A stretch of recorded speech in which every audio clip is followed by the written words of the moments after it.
रात को जब सोते हैं, हाँ जी, तो बहुत सारे लोग हमें कभी ऐसे नजर आते हैं जिससे हमने कभी इंटरेक्ट नहीं किया, जिनको हमने कभी देखा नहीं। हाँ जी, एक्चुअली वेरी फ्रैंकली स्पीकिंग मेरे साथ ये बहुत होता है कि मतलब मुझे बहुत सारे ऐसे लोग दिखते हैं जिनको मैंने जिंदगी में कभी नहीं देखा। हाँ जी। तो ऐसा क्यों होता है? उसका कारण ये है कि जैसे कैसेट होती है टेप रिकॉर्डर की, उसके अंदर रील होती है, और जैसे जैसे रील खुलती जाती है वैसे वैसे कैसेट में सॉन्ग्स प्ले होते रहते हैं। वैसे आत्मा एक रिकॉर्ड है, और आत्मा में अनेक जन्मों की रिकॉर्ड है, एक जन्म की नहीं। इस एक जन्म की नहीं है, आपने जो पिछले अनेक जन्म लिए उसकी रिकॉर्ड आपके आत्मा के अंदर ही है।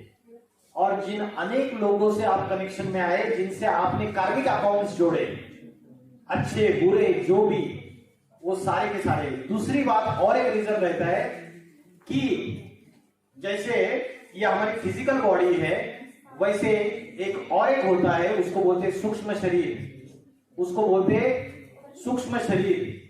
ये जो एनर्जीज रहती है, सटल एनर्जीज, वो एनर्जीज ऐसी होती है आंखों से तो दिखती नहीं है।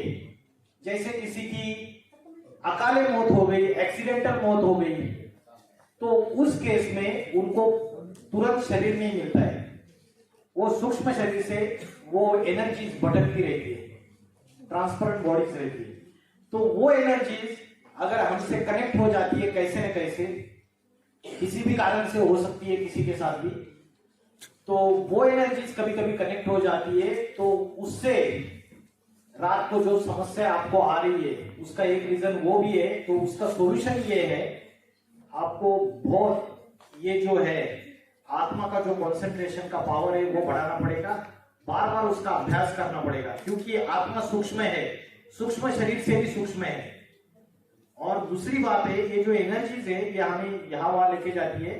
बाकी आप जितना स्पिरिचुअल पावर अपनी बढ़ाएंगे उतना ये प्रॉब्लम्स आपके कम कम होते जाएंगे। साइकेट्रिस्ट के पास जरा भी नहीं जाना है और जरा भी दवाइयां नहीं खानी है। नहीं, मैं मतलब ऐसा कुछ नहीं करती हूँ, पर ये बहुत फ्रीक्वेंटली होता है। लेकिन उससे प्रॉब्लम ये होगा कि आप टायर्ड महसूस करोगे, नींद आपकी अच्छी नहीं होगी। मतलब मैं अगर ये बोलूँ ना कि मैं एकदम पीसफुल माइंड से सोती हूँ तो मैं नहीं सोती, पूरी सोती। रात मेरे दिमाग में कुछ और ये प्रॉब्लम बहुतों को है, आपको ही नहीं है, बहुतों को है। आप खुल के बोल रहे हो, बाकी लोग ओपनली बोल नहीं पाते, और उससे पूरी एनर्जी ड्रेन हो जाती है आपकी, और उसकी वजह से दिल में जो फ्रेशनेस होना चाहिए वो थकान महसूस होती है। मैं आपको अलग से भी कुछ बातें बताऊंगा। और आप स्पिरिचुअल जो क्लास है ना, 7 डेज का कोर्स रहता है, जरूर ज्वाइन कीजिए। ऑनलाइन कोर्स भी कर सकते हैं, ऑफलाइन भी कर सकते हैं। जयपुर में जोटवाड़ा में सेंटर है और एक मालवीय नगर में है, तो आप मैडम से विजिटिंग कार्ड वगैरह ले लीजिए, तो आप ज्वाइन कीजिए। स्पिरिचुअल इसमें उसके सॉल्यूशन से, कंप्लीट सॉल्यूशन से, और आप पूरे तरीके से स्वस्थ अनुभव करेंगे।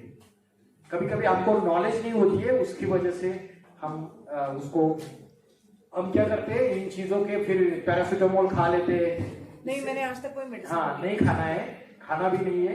इन चीजों के सॉल्यूशन है, बहुत अच्छे सॉल्यूशन है, और पॉसिबल है। आप थोड़ा सा, आपको कहीं ना कहीं, जैसे स्टूडेंट्स ने मैनेजमेंट के लिए ये ज्वाइन किया, 2 साल का कोर्स करेंगे तभी वो अच्छे पद पे पहुंचेंगे, वैसे ही अध्यात्म में भी थोड़ा सा हफ्ते में संडे खास इन चीजों के लिए देना चाहिए, स्पिरिचुअलिज्म के लिए। 6 दिन तो हम काम करते हैं, रोज 1 घंटा तो देना ही देना है, लेकिन संडे खास, जैसे हमारे सेंटर है स्पिरिचुअल सेंटर, वहां विजिट करना चाहिए।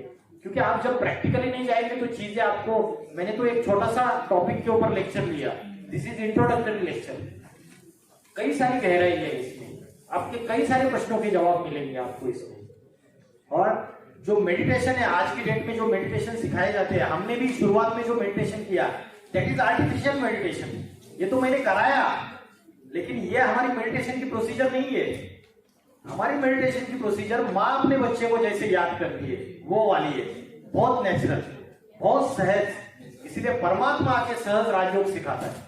हम आर्टिफिशियल मेडिटेशन में विश्वास ही नहीं रखते, ये तो अभी पता नहीं है इसलिए मेडिटेशन वर्ड यूज कर रहे हैं।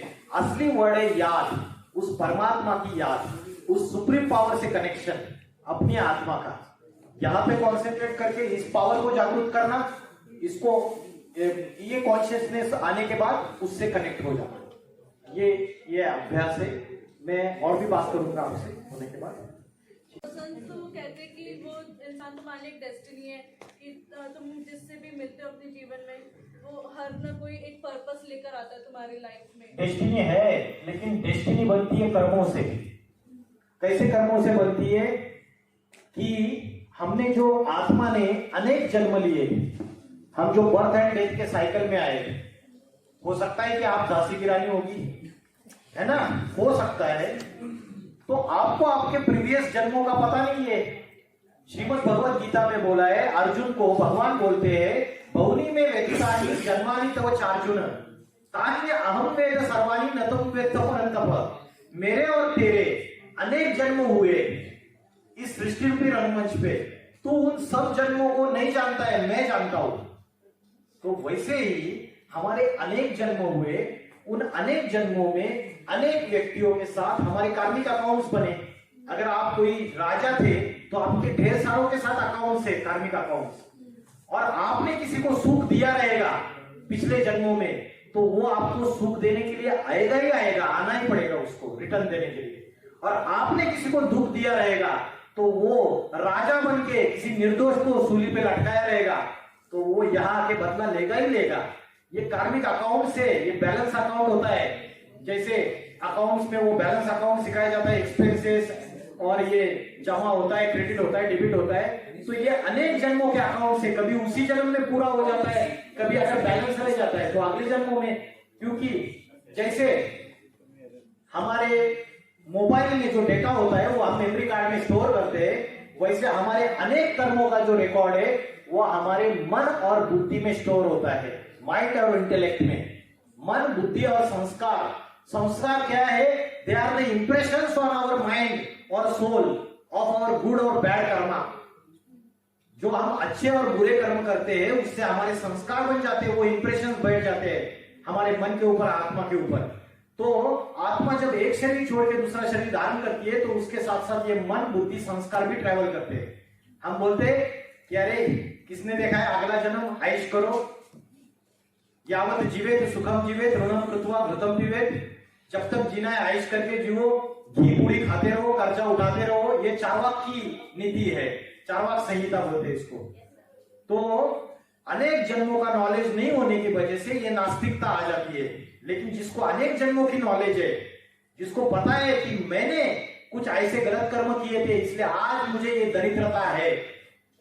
जो सुदामा था ना, सुदामा ब्रह्मज्ञानी था, और जब 4 दिन भिक्षा मांगने के बावजूद एक भी घर से उसको भिक्षा नहीं मिलती है, घर पे जाता है, बच्चे रोज भूखे सो रहे, घर में अनाज का एक दाना नहीं है, और बच्चे रोज भूखे सो रहे, पत्नी रो रही है, बच्चे रो रो के सो रहे, और सुदामा घर पे आता है, बच्चों को रोते हुए देखता है, वैसे ही सुला देता है, पत्नी को देखता है और पत्नी देखती है ये तो कैसा इंसान है।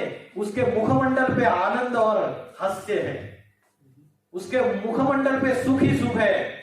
तो पत्नी को बुलाता है और कृष्ण और रुक्मिणी, उसका जो भी उसका फोटो रहेगा पूजा घर में, पत्नी को बोलता है देखना एक चावल का दाना होगा, लेके आती है, 2 दाने मिलते हैं, एक पत्नी के मुख में डालता है, एक ईश्वर को अर्पण कर देता है।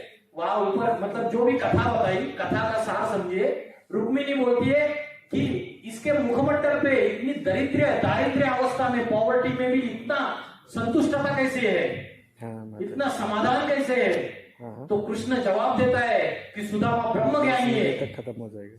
उसको पता है उसने जो पाप कर्म किए इस जन्म में जाने अनजाने, उसका फलस्वरूप उसके पास ये दरिद्रता आई हुई है। क्या हुआ? जब सांदीपनि ऋषि के आश्रम में पढ़ते हैं, तब जब जंगल में लकड़ियां तोड़ने के लिए उन दोनों को भेजा जाता है, तो गुरु माता बोलती है ये चने ले लो और रास्ते में भूख लगे तब खाना।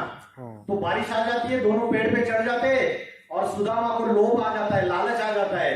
वो क्या करता है, कृष्ण के चने भी खुद ही खा लेता है, और कृष्ण भूखा रह जाता है। तो उसने जो कर्म किया उसका रिटर्न उसको मिलना है। नहीं दरिद्र समपातक पुंजा, दरिद्रता के सिवाय सबसे बड़ा जीवन में पाप का जो रिजल्ट है वो कोई नहीं है। दारिद्र्य ये ऐसा दुख है, उससे बड़ा दुख कोई भी नहीं है। और सुदामा वो अनुभव करने के बावजूद संतुष्ट है, समाधानी है। यह अध्यात्म नॉलेज से होता है। हमारे जीवन में कोई भी समस्या आती है, हम भगवान को टोकते हैं, अरे भगवान तूने मेरे साथ ऐसे क्यों किया? अरे किया तो आपने किया, आपके अनेक जन्मों के कर्मिक अकाउंट्स आपको पता नहीं है। अच्छा किया आपने किया, बुरा किया आपने किया, उसने तो सिर्फ राह दिखाई, he is only guide. Gita में उसने आपके जीवन का अच्छा मार्ग बताया कि आत्मा की उन्नति कैसे की जाए। हमने आत्मा को पतन में लेके गए, आज की तारीख में पतन में लेके गए या नहीं गए? मोरेल आज 5 स्टार होटल से, मॉल से, बड़ी बड़ी साइंटिफिक ऐसी डेवलपमेंट है, माया की नगरी तैयार हो चुकी है। बॉम्बे एक फिशरमैन लोग रहते थे आज से 100-150 साल पहले। आज बॉम्बे में जाइए, माया की नगरी तैयार हो गई है। सृष्टि का, भारत का पाताल लोक है वो। घर घर वहां पे वैश्यालय बन चुका है, बोलना नहीं चाहिए। इतनी दुनिया पतित हो चुकी है, जानवर से भी बदतर बुद्धि हो चुकी है। आज हम न्यूज़पेपर में पढ़ते हैं कि 3 महीने की, 2 महीने की, 1 महीने की बालिकाओं के साथ बलात्कार। तो मनुष्य जानवर से भी बदतर बन चुका, राक्षसी बुद्धि से भी उसकी बुद्धि बदतर बन चुकी। तो इतना पतन हो गया। क्या परमात्मा ने सिखाया हमें ऐसे कर्म करने के लिए? परमात्मा ने तो श्रेष्ठ कर्म बताए, परमात्मा ने तो आत्मा की, साइलेंस की, सोल कॉन्शियसनेस की नॉलेज दी। हम नीचे की इंद्रियों में फंस गए। हमने बुद्धि का, माइंड का कंसंट्रेशन यहां से हटा के, यहां से करके, जहां से मूत्र और मल विसर्जित होता है वहां पे कर दिया हमने, जिसको बोलते हैं भ्रष्ट इंद्रिया। हमारा माइंड का और बुद्धि का कंसंट्रेशन वही जाता है, सवेरे से लेकर रात तक वही इंद्रिया याद आती है, उत्तमांग याद ही नहीं आता है। तो जब हम बॉडी कॉन्शियसनेस को छोड़ के सोल कॉन्शियसनेस में आएंगे तो अपग्रेडेशन हो जाएगा, अभी डिग्रेडेशन में है। तो उसकी वजह से आपने जो प्रश्न पूछा, क्या प्रश्न था आपका? डेस्टिनी जो है वो हमारी कार्मिक अकाउंट से, ऐसे ही आपका लक नहीं है, आपने कुछ अच्छा किया था। शाहरुख खान बना, ये उसका डेस्टिनी भाग्य नहीं है। उसके अनेक अच्छे कर्मों का और तपस्या का, उसकी स्पिरिचुअल पावर का, पूर्व जन्मों के, उसका फल लेके आया है। और इस जन्म की तपस्या का, चाहे वो अमिताभ बच्चन हो, चाहे सचिन तेंदुलकर हो, चाहे वो नरेंद्र मोदी हो, उनके अनेक जन्मों के अच्छे कर्मों का वो फल है। क्योंकि गीता में बोला है कर्मण्येवाधिकारस्ते मा फलेषु कदाचन, you are entitled to your karma. आप अधिकारी हो उसके, लेकिन कर्मों का जो फल है वो कब मिलेगा, उसके अधिकारी आप नहीं हो। क्योंकि आपको पता ही नहीं है मैंने कौन से बुरे कर्म किए थे, और हम तो सिर्फ अच्छे कर्मों का फल अभी तक क्यों मिल नहीं रहा है ये सोचते रहते हैं। आपके अच्छे कर्मों का फल मिलने का समय भी आप ही निश्चित करते हो। ये आत्मा एक रिकॉर्ड है, उस आत्मा की रील, आप वाइब्रेशन की दुनिया तैयार करते रहो अपने लिए। आप यूनिवर्स में जो भेजते रहते हो, जितना जैसे भेजोगे वैसे रिटर्न मिलता है। जितना डिटर्मिनेशन से, जितना कंसिस्टेंसी से, और जितना सिंसियर होके, जितना हार्ड वर्किंग होके, दिल लगा के, मन लगा के आप करते हो, उसका रिजल्ट आपको मिलता है, चाहे वो स्पिरिचुअलिज्म में हो, चाहे वो किसी भी फील्ड में हो। ठीक है? हाँ जी सर, जो मैम ने क्वेश्चन पूछा था ना, मेरा भी वही है। बस मेरे को है ना, आज से 1.5 साल पहले, 2 साल पहले जो सपना है ना, वो भी मुझे याद रहता है। तो वो उस वजह से माइंड बहुत ज्यादा डिस्टर्ब रहता है, इससे बहुत एनर्जी ड्रेन हो जाती है। ये जो है इसके सॉल्यूशन स्पिरिचुअलिज्म में है, और आपको उन चीजों को प्रैक्टिकली फॉलो करना चाहिए। सिर्फ ऑनलाइन कोर्सेस नहीं, आप ऑफलाइन हमारे जो सेंटर्स है उसमें जाइए, और स्पिरिचुअल नॉलेज है, ऐसी नॉलेज है, इन सारी चीजों से बाहर लाएगी। ये जो समस्या है इससे बाहर लाएगी। उसके और भी कुछ चीजें हैं, जैसे सवेरे तो आपको जल्दी उठना है 4 बजे, और उसके बाद सोना नहीं है। और रात को सोने से पहले 15 मिनट्स सबको, आपको ही नहीं, सबको 15 मिनट्स मैं आत्मा स्टार हूं, और सोते वक्त मोबाइल बाजू में रख देना है, मोबाइल को टच भी नहीं करना है। लास्ट में 15 मिनट सिर्फ आपको सेल्फ आत्मा के इसमें ध्यान करते हुए सो जाना है, नहीं तो वो बुद्धि में दूसरी बातें रहती है। और रात को आपने सवेरे से लेकर शाम तक जो भी गलतियां की है, मन के अंदर बुरे विचार आए, निगेटिव थॉट्स आए, गलत कर्म हुए, गलत किसी को बोल दिया, वो सारी चीजें रात को परमात्मा को लिख के सोना है। आप बोलेंगे क्योंकि ये गार्बेज है, ये गार्बेज कहीं ना कहीं हमको बाहर डालना है उसको। जैसे घर में कचरा जमा होता है तो हम डस्टबिन में साफ करके डाल देते हैं, सवेरे स्वच्छता अभियान की गाड़ी आती है, डस्टबिन में डिस्पोज ऑफ कर देते हैं। लेकिन मन के अंदर रोज गार्बेज जमा हो रहा है, बुद्धि के अंदर रोज आंखों से गलत देखते हैं, कानों से गलत सुनते हैं, गलत कर्म करते हैं, तो उस गार्बेज को हम निकाल नहीं रहे। तो रात को सोते समय रोज अपनी एक डायरी प्राइवेट बना लेना, कॉन्फिडेंशियल डायरी, उसको रोज चीजें लिखनी है और आप देखिए वो जो सुप्रीम पावर है उससे कनेक्ट होंगे आप सच्चे मन से सच्चे दिल से उसको लिखना है और बाद में उसको आप फाड़ दो, जला दो पत्तों को, 15 दिन के बाद उसको सीक्रेटली कहीं रख दो, वो आपकी मर्जी। तो इस तरीके से करो, रात को सोते समय 15 मिनट सवेरे और दिन भर भी हर 1-2 घंटे में अलार्म क्लॉक सेट करके प्रैक्टिस में आप मस्ट आगू। बाकी आप ऑफलाइन अगर ज्वाइन करेंगे और रेगुलर अभ्यास करेंगे या तो ऑनलाइन भी कर सकते हैं, तो उससे आपको और चीजें पता चलेगी कि नेचुरल वे में कैसे करना है। ये तो मैं ऊपर आपको बता रहा हूं क्योंकि अभी गहराई तो आपको पता ही नहीं है, इसलिए इतना शुरुआत कर सकते हो आप, ठीक है, सॉल्व हो जाएगी प्रॉब्लम आपकी।